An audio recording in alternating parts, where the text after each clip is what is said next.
નમસ્કાર મિત્રો, નિવૃત્ત થયેલા 60 વર્ષથી 75 વર્ષ ઉપરના પેન્શનરોના પેન્શનને લઈ આજરોજ તારીખ 5/8/2026થી નવો જીઆર જાહેર। તો મિત્રો, તમે પણ 60 વર્ષથી 75 વર્ષના પેન્શનર છો તો તમારા માટે સૌથી મોટા ખુશખબર સામે આવ્યા છે, કેમ કે હવે તમારા પેન્શનને લઈ સૌથી મોટો નિર્ણય લેવામાં આવ્યો છે મિત્રો। તો શું છે તમામ હકીકત, તેની સંપૂર્ણ માહિતી જાણતા પહેલાં આપણે કઈ વાત કરવાના છે તેને ટૂંકમાં જાણી લઈએ। તો સૌથી પહેલાં આપણે વાત કરવાના છીએ કે નિવૃત્ત થયેલા પેન્શનરો અને કર્મચારીઓ માટે જે ખુશખબર છે તેમાં સૌથી પહેલાં આપણે વાત કરીશું કે 60 વર્ષ ઉપરના પેન્શનરોના પેન્શનમાં જે વધારો થવાનો છે તેના વિશે આપણે વાત કરીશું।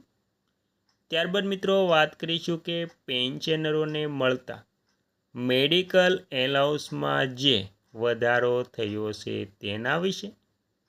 ત્યારબાદ મિત્રો વાત કરીશું કે સરકારી કર્મચારીઓ અને પેન્શનરોને આવતા મહિનાથી જે વધારાના લાભ મળવાના છે તેના વિશે। ત્યારબાદ મિત્રો વાત કરીશું કે ગુજરાત રાજ્ય સરકારે પેન્શનરો માટે 5 નવી જે યોજના જાહેર કરી છે તેના વિશે। ત્યારબાદ મિત્રો આપણે વાત કરીશું કે મોંઘવારી ભથ્થાની સાથે વધુ 4 ભથ્થા જાહેર કર્યા છે તેના વિશે। તો મિત્રો, આ સંપૂર્ણ વાત આપણે સાવ સરળ શબ્દમાં તમને સમજાય તેવા શબ્દમાં આપણે વાત કરવાના છીએ, તેથી વિડીયોને અંત સુધી જોવા નમ્ર વિનંતી। અને તમે આપણી ચેનલમાં નવા હોય તો આપણી ચેનલને સબસ્ક્રાઈબ કરી લીજો, કેમ કે આવી કોઈ પણ નવી અપડેટ આવે તે નોટિફિકેશન સૌથી પહેલાં તમને મળી જાય। અને મિત્રો, વિડીયો ગમે તો લાઈક કરવાનું ભૂલતા નહીં। તો મિત્રો, આપણે સૌથી પહેલાં 60 વર્ષ ઉપરના પેન્શનરોને મળતા લાભો વિશે જાણીશું। તો ભારતમાં 60 વર્ષ કે તેથી વધુ ઉંમરના વરિષ્ઠ નાગરિકો અને પેન્શનરોને કેન્દ્ર અને ગુજરાત સરકાર તરફથી આર્થિક સુરક્ષા, કરમુક્તિ અને આરોગ્ય સેવાઓ જેવા અનેક મહત્વપૂર્ણ લાભો મળે છે। આ યોજનાઓ અને નિયમો જીવન સરળ બનાવવા માટે બનાવવામાં આવ્યા છે, તેમાં મુખ્ય વિગતો માહિતી આપણે જાણીશું। તો મિત્રો, તેમાં પહેલું છે સરકારી પેન્શન યોજનાઓ, જેમાં નિરાધાર વૃદ્ધ સહાય યોજના એટલે કે ગુજરાત સરકાર ગુજરાતના કાયમી વસવાટ ધરાવતા બીપીએલ અથવા તો નિયત આવક મર્યાદાવાળા વૃદ્ધોને માસિક આર્થિક સહાય મળે છે। 60 વર્ષથી 79 વર્ષ દર મહિને ₹1000ની સહાય, 80 વર્ષ કે તેથી વધુ ઉંમરનાને દર મહિને ₹1250ની સહાય। ઇન્દિરા ગાંધી રાષ્ટ્રીય વૃદ્ધાવસ્થા પેન્શન યોજના કેન્દ્ર સરકાર દ્વારા ગરીબ રેખા નીચે બીપીએલ જીવતા વરિષ્ઠ નાગરિકોને સીધા બેંક ખાતામાં ડીબીટી દ્વારા માસિક પેન્શન આપવામાં આવે છે। અને મિત્રો, અટલ પેન્શન યોજના એપીવાય, જેમણે 18 વર્ષથી 40 વર્ષની ઉંમરે રોકાણ કર્યું હોય તેમણે 60 વર્ષ પૂર્ણ થયા બાદ દર મહિને ₹1000થી 5000 સુધીનું નિશ્ચિત પેન્શન મળે છે। તો મિત્રો, આવી રીતે 60 વર્ષ ઉપરના જેમ જેમ ઉંમર વધતી જાય તેમ તેમ ઉંમર આધારિત પેન્શનમાં વધારો મળતો જાય છે મિત્રો। ત્યારબાદ વાત કરીશું કે આવક વેરા ઇન્કમ ટેક્સમાં વિશેષ છૂટછાટ તો વધુ કરમુક્ત મર્યાદા।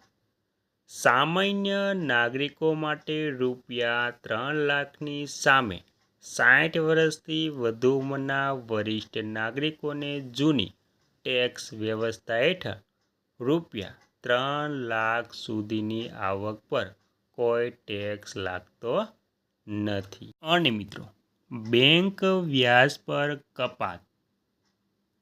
બેંક કે પોસ્ટ ઓફિસ ફિક્સ ડિપોઝિટ અથવા બચત ખાતાના વ્યાજ પર વાર્ષિક ₹50,000 સુધીની આવક સંપૂર્ણ કરમુક્ત છે. Medical insurance premium. હેલ્થ ઇન્સ્યોરન્સના પ્રીમિયમ પર વાર્ષિક ₹50,000 સુધીની ટેક્સ કપાતનો લાભ મળે છે. ત્યારબાદ રોકાણ પર વધુ વ્યાજ દર. વરિષ્ઠ નાગરિકો બચત યોજના એટલે કે SCSS, પોસ્ટ ઓફિસ અને બેંકોમાં ચાલતી આ યોજનાઓમાં વરિષ્ઠ નાગરિકોને સામાન્ય નાગરિક કરતાં વધુ આશરે 8.2% વ્યાજ દર આપવામાં આવે છે. Special bank FD. મોટાભાગની વ્યાપારી બેંકો 60 વર્ષથી વધુ ઉપરના નાગરિકોને ફિક્સ ડિપોઝિટ પર 0.50% સુધીનો વધારાનો વ્યાજ દર ઓફર કરે છે. મિત્રો, ત્યારબાદ વધુ મહત્ત્વની વાત કરીએ તો મુસાફરીમાં રાહત અને અન્ય સુવિધાઓ. ગુજરાત એસટી બસમાં છૂટ. ગુજરાત સરકાર દ્વારા વરિષ્ઠ નાગરિકોને બચત ભાડામાં ખાસ કન્સેશન એટલે કે રાહત આપવામાં આવે છે. રેલવે અને એરલાઇન્સ ફ્લાઇટ ટિકિટ બુકિંગમાં કેટલીક એરલાઇન્સ વરિષ્ઠ નાગરિકોને બેઝિક ભાડામાં છૂટછાટ આપે છે. બેંકો અને સરકારી કર્મચારીઓમાં પ્રાથમિકતા.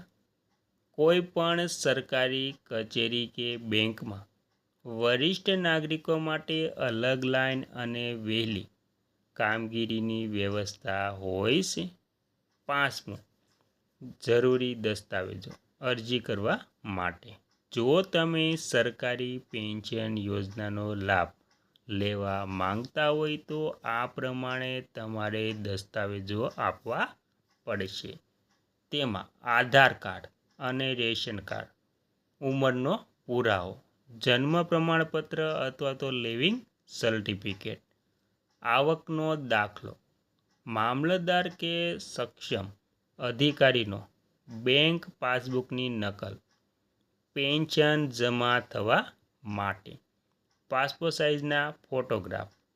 અરજી ક્યાં કરવી? તો મિત્રો, સરકારી યોજનાઓ માટે તમે ગ્રામ પંચાયત કચેરી, જન સેવા કેન્દ્ર, મામલતદાર કચેરી અથવા ડિજિટલ ગુજરાત પોર્ટલ પર ઓનલાઈન અરજી કરી શકો છો.